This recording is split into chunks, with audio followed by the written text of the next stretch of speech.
пилотите и леталото треба да лети, треба да бидеме рационални. Никој не ме прашува сакам или не ќам, некој пат и морам.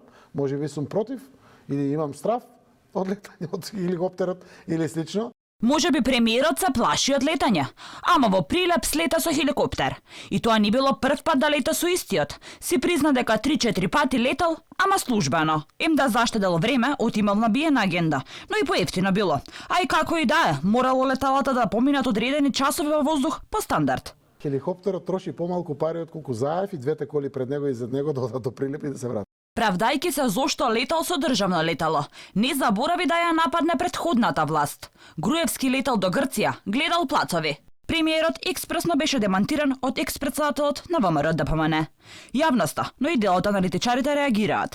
Во време кога луѓе умираат по дома од внатрешноста на државата, зошто потребните часови на леталата не се користат за пренесување на пациенти во болниците? Особено ако се зема предвид фактот дека во 2019 година Заев се пофали на социјалните мрежи дека 2 летала ќе се користат за брзата медицинска помош. Да, ние еднаш не слушнавме дека некои од армиските, од полициските хеликоптери се користат за такви потреби.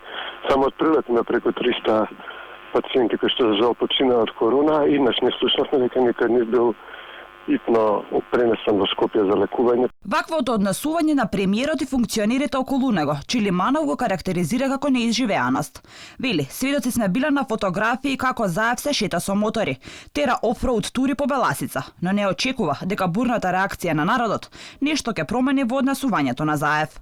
Следниот пат, не знам, очекам глисери, нешто похрит или подморницу што да надави како трнав. Граѓаните се револтирани што Заев се вози со хеликоптери, додека во време на пандемија, кога двоцифрен број на луѓе умираат секојдневно, се уште нема доволен број на квалитетни и функционални возила за брзата помош.